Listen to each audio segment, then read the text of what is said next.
ચાલો, સારી ટેવ હોય તો હા ભાઈ હા, અને ખરાબ ટેવ હોય તો બરાબર. ચાલો, રોજ સવારે બ્રશ કરાય.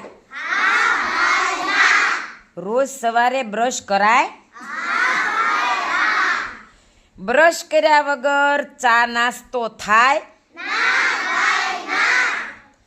હાથ ધોયા વગર જમવા બેસાય. હાથ ધોઈને જમવા બેસાય. હાથ ધોયા પછી રૂમાલથી સાફ કરાય. શાકભાજીને ધોયા વગર ખવાય. કચરો ગમે ત્યાં ફેંકાય. કચરો તો કચરા પેટીમાં જ નંખાય. કચરો તો કચરા પેટીમાં જ નંખાય. બહુ હોશિયારો બધા.